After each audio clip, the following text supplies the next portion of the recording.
Olá, olá, boa noite. Aqui estou de volta para mais um episódio do programa Aqui há Morcego.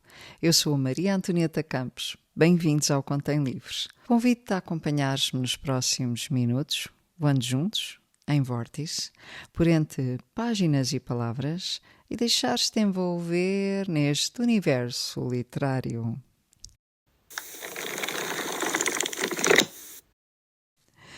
Olá, boa noite. Então, hoje já perceberam que a introdução foi um bocadinho diferente. Na próxima semana, diferente será. Porquê? Porque eu não quis revelar já qual é que vai ser a nossa próxima leitura aqui no Contém Livros. Não sei se recordam, mas tínhamos 3 hipóteses para a nossa leitura na semana passada. Eu dei 3 hipóteses para nós escolhermos qual seria a nossa próxima leitura aqui no Contém Livros, mas não vou revelar já qual é que vai ser. Entretanto, ainda tenho aqui outros recadinhos para vos passar. Então hoje, qual é que vai ser o tema da conversa? Bom, vamos falar sobre a conclusão do verão. E algumas sugestões que eu vou deixar aqui para futuramente, quem vai passar agora o verão, por exemplo, no Hemisfério Sul, ou para o ano que vem, quem sabe. Vou deixar aqui algumas sugestões de alguns livros que li e também alguns filmes que vi, séries e algumas coisas que fizeram parte do meu verão. Vou aqui falar um pouco sobre isso, concluindo aqui hoje neste programa o tema de verão, não é? Que vamos entrar e já entramos no outono. Vamos também fazer a nossa leitura semanal de um livro que eu agora ainda não vou revelar, mas irei revelar mais à frente qual é que vai ser o livro que nos vai acompanhar nas próximas 4 semanas de leitura.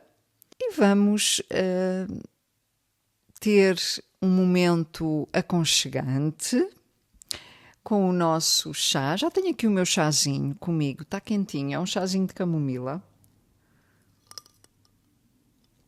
Está muito saboroso. E vamos lá então começar.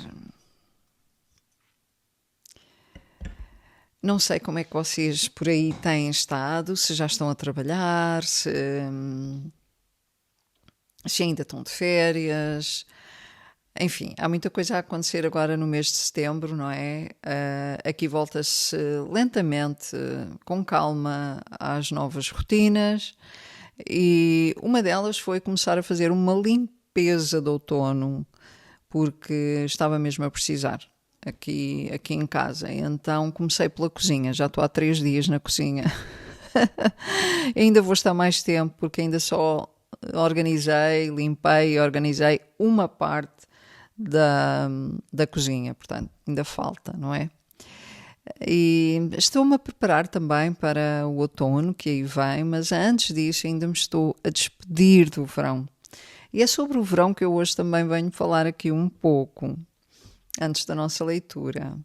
Este verão foi um verão que eu posso considerar que foi bem sucedido para mim, porque não que tenha sido um verão extraordinário, porque não foi, mas eu consegui manter a tranquilidade apesar da dificuldade que é no mês de agosto, julho e agosto, que são os meses mais difíceis aqui na zona, no verão, que eu consegui manter a tranquilidade apesar de tudo. E acho que correu bem. Eu fiz todo um trabalho de preparação para o verão. Sabia mais ou menos o que é que eu queria fazer e acho que consegui fazer e foi tudo muito bem sucedido. Fiz muitas caminhadas na praia. Para mim e para os meus filhos é muito bom. Nós não temos muito esse conceito de estar só deitados na areia, a apanhar banhos de sol. Nós gostamos de fazer caminhadas e temos a vantagem de viver muito próxima de uma praia que gostamos muito, que tem lagoa e mar também. E então faz toda a ligação entre a lagoa, depois faz um pequeno rio que é onde liga ao mar.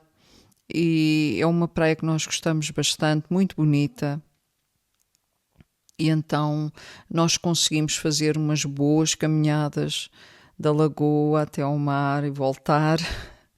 E foi muito bom. Íamos fazendo algumas paragens, é claro, para descansar e também para apanhar uns banhos de mar e de lagoa. Parávamos um pouco, líamos, comíamos qualquer coisa, ficávamos ali um bocadinho a apanhar banhos de sol e depois punhamos tudo na mochila e punhamos outra vez a caminho. Isso foi muito enriquecedor. Também muito cansativo, porque nos dias que fazíamos praia chegávamos a casa completamente exaustos, porque andávamos muitos quilómetros na areia e dentro d'água. Nós gostamos de caminhar dentro d'água também. Então, mas foi muito bom para nós os três. Também gostei muitíssimo dos livros que li. Ainda não terminei e gostei também muito dos filmes e das séries que vi, que é isso que eu também quero partilhar aqui. Houve certos objetos que eu já tinha comigo e que eu comprei também para o verão. Houve assim algumas coisas que fizeram parte do meu dia-a-dia de verão e de praia também e que me trouxeram muito conforto para esta estação. Então agora, assim como que em modo de despedida, vou aqui partilhar o que então vi, li, vesti, etc. E começo com os filmes que vi. Eu vi mais do que estes filmes que vou sugerir aqui, mas são filmes que eu até considero que não são propriamente num tema de verão e que talvez não me tenham marcado assim tanto. Não sei se foi por isso, se não.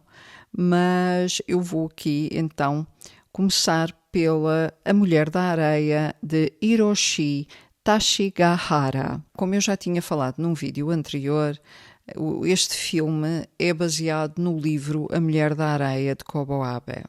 É uma adaptação fantástica do livro. O realizador consegue fazer uma adaptação muito perfeita do livro, mas não deixando de ter a sua própria criatividade em algumas cenas, sendo que algumas dessas cenas são diferentes do livro, mas que retratam a mesma cena do livro. Torna o filme criativo, no sentido em que estamos a ver um filme que é uma adaptação de um livro, mas estamos a ver de uma outra perspectiva, ou ele consegue ali transformar aquele livro, que é uma obra literária, em cinema do melhor. Então foi realmente um filme que me deslumbrou bastante, também pelos atores em si, a forma como eles estão muito bem, ambos os atores, funciona tudo muito bem. É um filme a preto e branco, mas o filme tem uma luz, uma fotografia fantástica. Eu aconselho muitíssimo a verem no verão, a ler o livro e a ver o filme no verão, porque a ler o livro primeiro, sempre, porque é uma experiência completamente diferente de leitura e depois a ver o filme, não é? Então é muito bom mesmo. Também vi um outro filme, desta vez um filme alemão, portanto A Mulher da Areia de Hiroshi Tachigahara é um filme japonês, assim como o livro, também japonês. E este filme que eu vi também no verão é um filme alemão, tem o nome Céu em Chamas, de Christian Petzold, não sei bem se estou a pronunciar, mas enfim, estou a pronunciar bem. E é um filme que eu gostei muito, é mesmo um filme que é passado no verão. Passa-se numa casa de férias, em que dois amigos vão passar uma semana de férias nesta casa que é de um deles, e um deles, o convidado, é escritor, e ele está decidido a estar essa semana a escrever o livro que ele tem contrato com uma editora e precisa de terminar um livro, então ele está concentradíssimo que nessa semana é isso que ele vai fazer. Vai apenas escrever e não vai fazer mais nada. E o outro está completamente no sentido oposto, ou seja, ele quer estar de férias, quer divertir-se, ir à praia, conhecer pessoas, enfim. Então, eles dois são amigos já há muitos anos, conhecem-se muito bem, mas são pessoas completamente diferentes e vão juntos passar esta semana. É muito interessante a forma como se vai explorando a personalidade das personagens deste filme e as suas diferenças, não é? Como encaram a vida, estão a viver a mesma situação, mas encaram-na de maneira diferente, decidem vivê-la de maneira diferente também. E como também vão evoluindo para que uns que são mais fechados comecem a ver o ponto de vista dos outros. Bom, enfim. Acontece quando eles chegam a esta casa, já lá está uma hóspede da mãe de um deles, não é? Que é a dona da casa. E então essa rapariga que lá está, já lá está há um tempo e vai lá ficar. Eles achavam que iam estar sozinhos, mas depois encontram lá um recado a dizer que a rapariga iria lá estar. E, bom, eles decidem ficar na mesma, não se importam com o facto da rapariga lá estar, a rapariga também com certeza que não se importa, e eles decidem ficar. Acontece que a rapariga é uma rapariga muito interessante, muito bonita, muito divertida também, e ela tem a visita de um amigo que durante a noite, isto assim, só dar aqui uma parte só para vocês verem que o início começa assim, durante a noite eles fazem assim um bocadinho de barulho, então eles começam a dormir mal, os dois que foram para lá. Mas é curioso que no início logo do filme eles não se encontram, eles não sabem quem a rapariga é, ainda não a viram, não é? Mas ouvem-na, ouvem a ela e ao amigo. E então eles começam a não dormir. E o escritor está extremamente perturbado com a situação. Aquilo incomoda-o muitíssimo, como os escritores incomodam-se com barulho e com sons e com os outros, não é? Na verdade. Porque é uma das características da grande maioria dos escritores, pelo menos que eu conheço. Mas ele começa a ficar perturbado com aquilo. Ele diz, eu tenho que dormir porque eu estou aqui para escrever, não estou aqui para trabalhar, não estou aqui para isto, não é? Não foi para isto que viemos, não sabíamos que ela ia estar aqui a fazer, mas porque é que eles fazem tanto barulho? Porque estavam divertidos, não é? Pronto, então basicamente é isto, depois eles vão se relacionar, não é? Vão se encontrar, então começa a haver ali um relacionamento muito interessante entre aquelas pessoas. A determinada altura começa a haver um incêndio e eles acabam por estar muito próximos desse incêndio. Bom, o filme tem várias coisas ali interessantes, umas delas são tristes, outras felizes, enfim. É um filme que vale muito a pena ver, eu gostei imenso de ver agora no verão e recomendo. Entretanto, qual foi o outro filme que eu vi também, que trouxe aqui para sugestão? Então, este é um filme muito, muito interessante, do princípio ao fim. Até o título é interessante. E o título é O Monge e a Espingarda. E o filme é de Paulo Shoying Dorji. Eu não sei se estou, de certeza que eu não estou a dizer o nome bem, mas depois ponho aqui algures o realizador deste belíssimo filme. É um filme que se passa no Butão. É um país que tem características muito específicas. Eu já vi 2 filmes deste realizador que se passam lá e que eu igualmente adorei, que é o outro filme que eu vi foi o Iac numa sala de aula.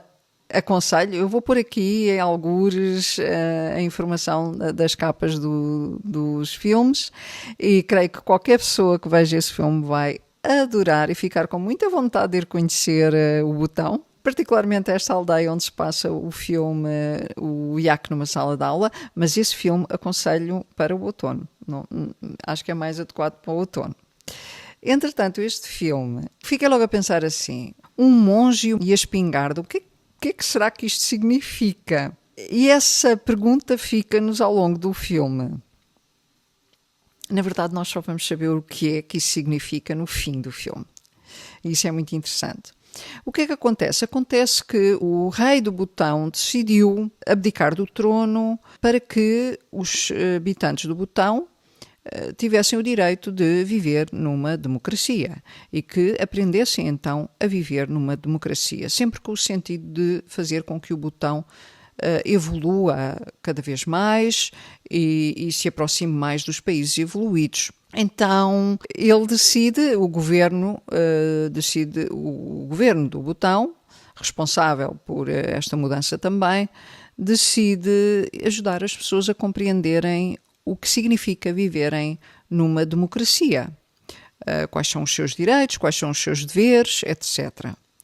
Então envia funcionários do governo ao longo de todas as aldeias do Butão, de forma a esclarecer as pessoas o que é que significa o voto, o que é que significa viver numa democracia. Só por isto já vale a pena ver o filme, porque é extremamente interessante, que eu acho que nós não temos bem conhecimento também do que é que significa, ou a maior parte de nós, o que é que significa na realidade viver em democracia. Os direitos, mas também, e se calhar, principalmente, os nossos deveres. Então acontece que quando o monge ouve esta notícia na rádio, decide terminar a sua clausura. Ele estava há 2 anos em meditação, numa espécie de clausura, não é? E decidiu que era a altura de então terminar essa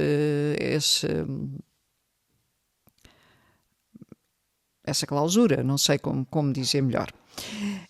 Então ele pede ao seu aprendiz, não é? Que tem sempre alguém que está a aprender com eles, outro monge, não é? Diz-lhe que é muito importante, que ele precisa para a festa a festa que vão fazer. Está-me a faltar a expressão, não estou a conseguir explicar. Mas, portanto, como ele vai concluir esse tempo de meditação, vai haver uma festividade por causa disso, com esse tema, não é?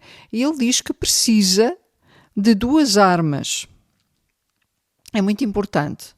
Então pede a esse aprendiz que vá procurar na aldeia, vá procurar essas ditas armas que ele precisa. Precisa de 2, não é?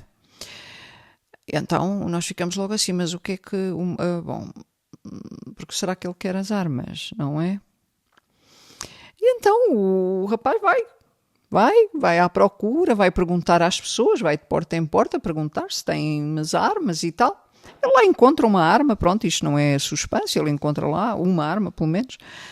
Mas, ao mesmo tempo que isto está a acontecer, existem elementos do governo que vão também de porta em porta falar na dita democracia e nas alterações que estão a haver no Butão. Alguns concordam, outros não acham assim tão boa ideia, estavam muito habituados e que as coisas funcionavam bem, então porque é que vão mudar, etc, etc. É muito, muito, muito interessante.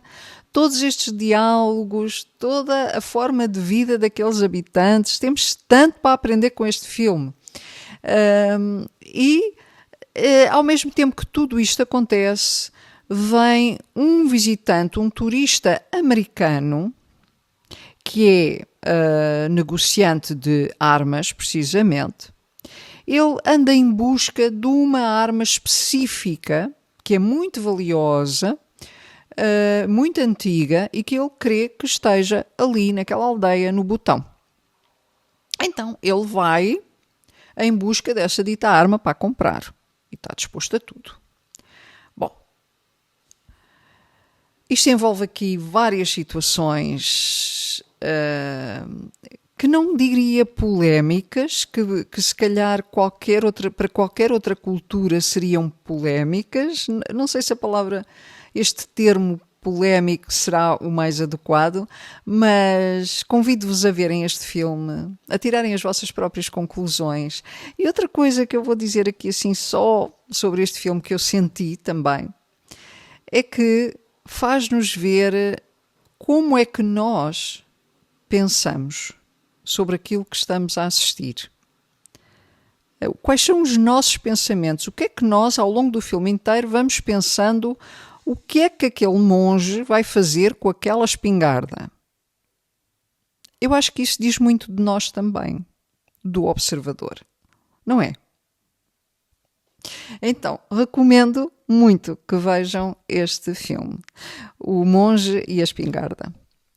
Entretanto, que séries é que eu vi? Não vi nenhuma série assim propriamente sobre o verão, mas vi uma que vai marcar o verão de 2025 para nós aqui em casa, que foi o Espaço 1999. Isto é uma série de 1900 e... Não sei se foi em 70. Agora não fixei a data, mas acho que é dos anos 70. É uma série futurista. Então, eles estão na Lua, não é? É uma espécie de uma central que está colocada na Lua, que dava apoio entre a Lua e a Terra e etc. Acontece ali um acidente logo no primeiro episódio e a Lua desprende-se do planeta Terra e eles vão tipo viajando pelo espaço. Então depois os outros episódios todos são precisamente eles a viajar pelo espaço e a tentarem encontrar um planeta onde possam ficar, não é? Acontece que eles vão tendo vários encontros com outros seres de outros habitantes de outros planetas e etc. Mas o que importa aqui mesmo nesta série, além de estar brilhantemente feita, extraordinária, ela é muitíssimo filosófica e deixa-nos sempre uma lição e também deixa-nos a pensar. Todos os episódios trazem uma mensagem diferente, trazem algo que nos faz ficar a pensar, algo diferente, algo tipo open your mind.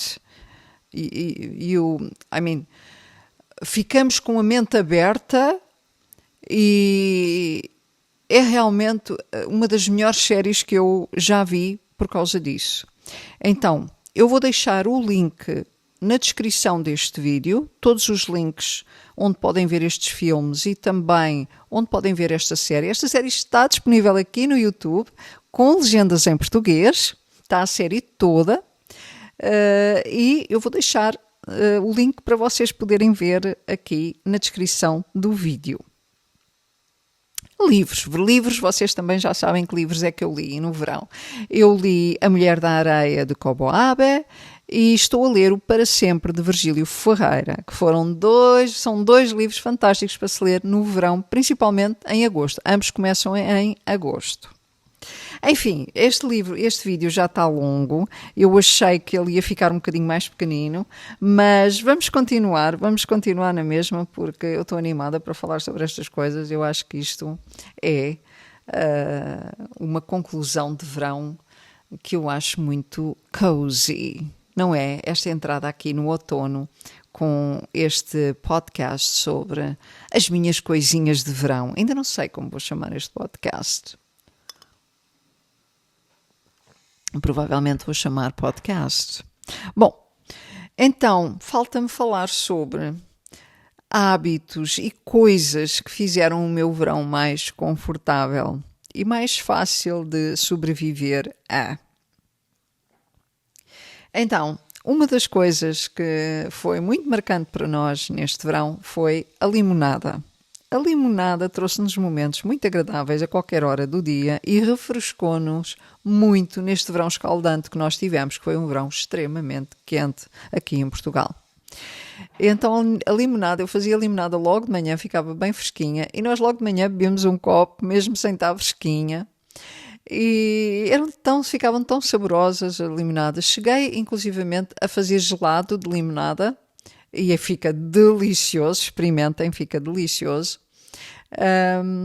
E mais, assim de comida, o que mais marca o meu verão foi mesmo a limonada e os tomates. Eu gosto imenso de comer tomates no verão. E o que é que eu faço? Eu corto e depois tempero com sal, com orégãos e um fiozinho de azeite. Fica top, é muito bom. Também usei um penteado que eu gosto muito, mas já há muito tempo, sei lá, não fazia esse penteado, não me dava para isso. Eu andava já há uma data de tempo a pensar num penteado que eu pudesse levar para a praia, que não tivesse calor, que ele não se desmanchasse, que eu pudesse mergulhar com ele e ficar bem. Porque uma das coisas que eu gosto é estar sempre bem apresentada, agradável, seja que situação for, seja para estar em casa, seja para estar na praia, seja onde for. Eu gosto sempre de estar bem, isso é algo importante para mim. Então, o penteado que eu fiz entrelaçado segurava muito bem o cabelo e não se desmanchava o dia todo, mesmo depois de dar vários mergulhos no mar e na lagoa. Então é um penteado que vai ficar mesmo a marcar o meu verão de certeza absoluta. Claro que se pode usar em qualquer situação, em qualquer altura do ano, mas de facto para o verão é muito, muito prático. E também um vestido preto. Esse eu comprei novo, porque estava a precisar assim de um vestido prático para levar para a praia. E estava assim um bocadinho farta dos outros que eu tenho e parece que já não me sentia muito bem com eles. Então comprei um vestido preto que eu adorei, tornou-se o meu vestido preferido para levar para a praia. Além disso, tem 2 bolsos, dá imenso jeito e é muito fresco. Apesar de ser preto, é muito fresco. Porquê preto? Sei lá, porque eu adoro preto, não quer dizer que eu me vista sempre de preto. Mas já lá vai o tempo em que eu estava constantemente vestida de preto. Quem me conhece desde a adolescência sabe que eu não vestia outra cor praticamente, andava sempre de preto. A minha avó passava a vida a dizer: "Oh filha, parece uma viúva." Mas enfim, eu gostava, continuo a gostar. Acho que o preto é uma das cores mais elegantes, fica sempre bem em qualquer ocasião, incluindo a praia, porque não? E foi também, gostei muito de usar uma pala para o sol. Eu pensei em comprar um boné por causa da pala, ou um chapéu, tentei também um chapéu, mas não encontrei nada que tivesse gostado e o meu chapéu já estava muito feio. Acho que até o deitei fora, porque ele não estava mesmo capaz. Já tinha muitos anos e tinha muito uso. E então eu decidi este ano, eu já tinha aí essa pala, já tinha comprado há 2 anos, mas por acaso ainda não a tinha usado muito. Então decidi este ano usar e foi a melhor coisa que eu fiz, porque é muito prática, punha dentro da mochila, quando queria tirava, punha, e por causa do penteado que eu estava a usar, que não dava para pôr chapéu, não cabia, então usava a pala e era ótimo, ficava perfeito, gostei muito. E claro, uma coisa que já falei e que marcou muito o meu verão, que foi as caminhadas da lagoa até ao mar. Isso marcou o meu verão de uma forma muito positiva. Apesar das temperaturas quentes, eu consegui fazer isso. Apesar de haver muita gente na praia, consegui levantar-me a uma hora aceitável para conseguir estacionar o carro, para não ter esses problemas, e correu super bem. Estou muito feliz com estas pequenas coisas que fizeram-me sentir bem durante uma época do ano que eu tenho alguma dificuldade em ficar bem. Claro que eu tive dias lá em cima e tive dias lá em baixo, pronto, altos e baixos, né? Houve dias difíceis, houve dias um bocadinho mais fáceis, mas isso faz parte da vida também. Então agora vou passar para... Vamos falar então, porque com o verão também concluímos o nosso Covil de Franz Kafka, não é? E eu tinha deixado, não sei se recordam, uma sugestão aqui para 3 leituras possíveis para agora as próximas 4 semanas de ainda final de verão e início de outono de setembro. Então tinha deixado aqui estas 3 hipóteses para leitura, que foi Um Alvo na Sombra, 5 Aventuras de Sherlock Holmes e Os Contos de Shakespeare.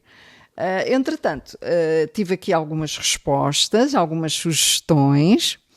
Ficámos aqui empatados entre 2, entre Os Contos de Shakespeare e o Sherlock Holmes. Acontece que eu estou aqui e tenho que desempatar, não é? Então a decisão que eu tomei é a seguinte, e espero que ninguém fique triste com a decisão que eu tomei. Porquê? Porque não vai haver problema, porque eu vou acabar por ler os 2, não fiquem descansados.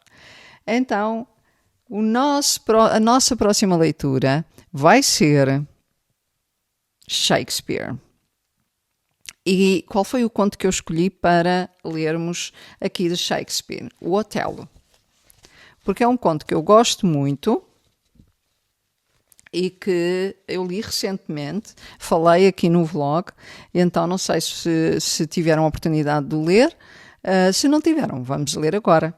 Então, convido a quem quiser fazer esta leitura também em conjunto, se tiver o livro em casa, ou eu creio que na internet também conseguem encontrar este conto e possam baixar para o vosso computador e fazer a leitura em conjunto. Entretanto, não se preocupem, porque logo a seguir, no mês de outubro, desculpem, então os contos de Shakespeare ficam para setembro, fica o Shakestember, como eu tinha falado, e o Sherlock Holmes, um conto, uma aventura aqui, das 5 aventuras do Sherlock Holmes, ficará para outubro. Por isso não tem problema, fiquem descansados que havemos de ler tudo, incluindo aqui um alvo na sombra, talvez fique para o inverno. Entretanto, eu vou deixar esta indicação no Clube Clássicos de Leitura no meu site, eu vou deixar o link também aqui na descrição. Não têm que se inscrever, não têm que fazer nada, só têm que estar aqui inscritos no canal, é o suficiente, e acompanhar aqui as nossas leituras no Aqui há Morcego. Então vou deixar as sugestões de leitura para setembro e outubro, lá no site, no nosso Clube Clássicos de Leitura, e quem quiser pode sempre acompanhar a leitura em sintonia. Então vamos lá ler, fazer a nossa leitura. Este áudio já vai longo. Então vamos lá. Vamos lá ver como é que eu vou pôr aqui o livro, de forma a que não incomode aqui. Otelo. Brabâncio, rico senador de Veneza, tinha uma linda filha, a gentil Desdémona. Requestavam-na vários pretendentes, já pelas suas muitas virtudes, já pela sua avultada riqueza. Ela, porém, quedou-se indiferente a todos estes pretendentes, jovens na sua raça e da sua terra, e, perdendo-se mais a alma do que as feições do homem, com uma singularidade mais para ser admirada do que para ser imitada, escolheu para alvo dos seus afetos um moiro, um negro, amigo de seu pai, que muitas vezes o convidava para vir à sua casa. Não se condena absolutamente Desdémona por haver tão impropriamente consagrado seu amor. Conquanto Otelo fosse negro, o moiro possuía todos os requisitos capazes de inspirar amor à dama mais bela e mais bem nascida. Era soldado, e soldado valente, e, pelo seu desnodo nas sangrentas guerras contra os turcos, havia ascendido ao posto de general ao serviço de Veneza e fruía da estima e da confiança do Estado.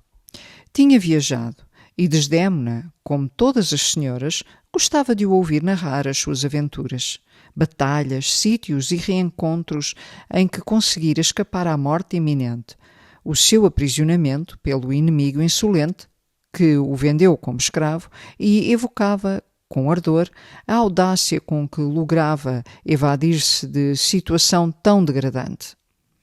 Recalçava ainda o interesse das suas narrativas com a descrição das estranhas coisas que vira nos países estrangeiros. As pedreiras, as rochas e as montanhas, cujos cabeços afrontavam o céu. Falava das nações selvagens, dos canibais que devoravam homens e de uma raça de gente na África que tem a cabeça abaixo dos ombros. Estas histórias de viagens prendiam tanto a atenção de Desdémona que, se porventura as ocupações da casa a obrigavam a retirar-se da roda dos ouvintes embevecidas de Otelo, avivava o mais depressa que podia o que tinha a fazer e corria a devorar com sufreguidão as palavras de Otelo. Uma vez ele obteve que ela lhe pedisse a história completa da sua vida, de que já tanto ouvira, mas apenas fragmentariamente. Ele aqueceu e muitas lágrimas lhe arrancou ao referir-lhe algum lance mais espinhoso dos que lhe acidentaram a mocidade. Fim do relato, ela recompensou-o com um mundo de suspiros. Afirmou-lhe com um lindo juramento que tudo o que ele contara era inigualavelmente estranho e comovedor, prodigiosamente comovedor. Desejava, dizia ela, não ter ouvido tal história e, todavia, desejava que o céu a houvera feito um homem assim. Depois agradeceu-lhe e disse-lhe que, se ele tivesse um amigo que a amasse, bastaria que o ensinasse a contar a história das suas aventuras para facilmente a conquistar.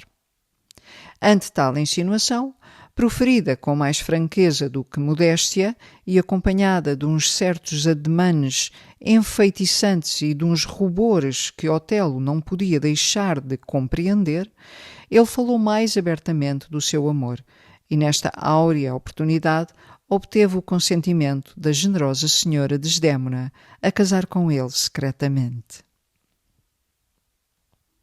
Nem pela cor, nem pelas posses podia Otelo esperar que Brabâncio o aceitasse por genro.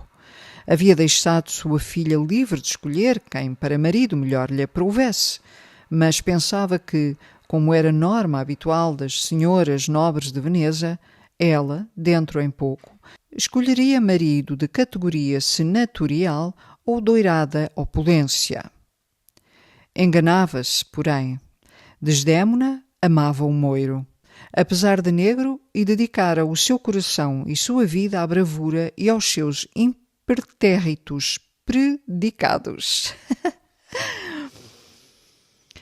Tão subjugado estava o seu coração ao homem que para marido escolhera, que até a sua cor, que para qualquer outra mulher constituiria insuperável objeção, era por esta gentil donzela preferida a todas as alvas peles e perfeitas feições dos jovens nobres de Veneza que a requestavam. O seu casamento, que, apesar de celebrado clandestinamente, não podia por muito tempo conservar-se secreto. Chegou aos ouvidos do velho Brabâncio, que se apresentou numa solene reunião do Senado a acusar o moiro Otelo de, por via de sortilégios e bruxedos, afirmava ele, haver captado as afeições da bela Desdémona, induzindo-a a casar com ele sem consentimento de seu pai e contrariamente aos deveres da hospitalidade. Sucedeu por esta ocasião que o Estado de Veneza tinha imediatamente precisão dos serviços de Otelo, em virtude de uma notícia que chegara que os turcos haviam armado uma esquadra que já ia a caminho da ilha de Chipre, com o fim de conquistar essa forte posição dos venezianos, que então a possuíam. Nesta emergência, o Estado voltou os olhos para Otelo, o único considerado apto a organizar e dirigir a defesa de Chipre contra os turcos, de modo que Otelo, intimado, comparecia agora perante o Senado simultaneamente como candidato a um grande cargo de Estado e como réu de crimes que, pelas leis de Veneza, eram considerados capitais.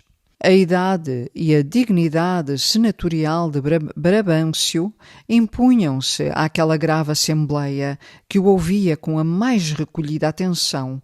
O exasperado pai, porém, gritou a sua acusação com tão destemperada veemência, apresentando verossimilhanças e alegações por provas que, quando Otelo foi chamado a defender-se, apenas teve que fazer uma sucinta exposição do seu amor. Contou a maneira como captara o coração de Desdémona e fê-lo com tão chã e desataviada eloquência, falou com tão nobre singeleza a evidência da verdade, que o duque não pôde deixar de confessar que, assim, também sua filha se teria deixado conquistar. Provado ficou que os sortilégios e bruxedos que Otelo usara para captar Desdémona nada mais eram do que as honestas artes dos homens no amor, e o único feitiço de que se servira fora a história aventurosa e tocante que ao ouvido da sua bela contara. Estas declarações de Otelo foram corroboradas pela própria Desdémona, que compareceu no tribunal e, confessando-se obediente e sujeita a seu pai pela vida e pela educação, reivindicara para si o direito de dedicar uma obediência mais alta a seu senhor e marido. O mesmo direito de que se servira a sua mãe para o proferir a ele, Brabâncio, o seu pai. O velho senador, na impossibilidade de manter a sua acusação, dirigiu-se ao Mouro com muitas expressões de mágoa e, como um ato de necessidade, concedeu-lhe a sua filha, dizendo que, se pudesse, de todo o seu coração, lhe a houvera negado, e que sobremaneira se regozijava por não ter mais filhos, pois este procedimento de Desdémona o ensinaria a ser tirano e a carregá-los de grilhões para lhe não fugirem como aquela filha que tão ingratamente correspondera ao seu amor de pai. E Vitória, Vitória, hoje ficaremos por aqui. Por hoje ficaremos por aqui. Espero que tenham gostado. Desejo-vos uma noite descansada. Voltarei em breve para mais leituras, estabelecendo contacto neste universo infinito. Voarei até vós, à velocidade do som, daqui para aí, para mais um episódio do programa Aqui há Morcego. Até já!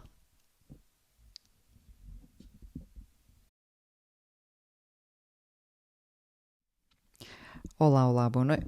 Estou com os óculos. Ok, tiramos os óculos, não faz mal. Primeiro sem óculos, depois com óculos. Acho que fica melhor, né? Quando for ler. Hoje aqui a introdução é um bocadinho diferente, então. Convido-te a acompanhar-me nos próximos minutos e fê-lo com tom chã e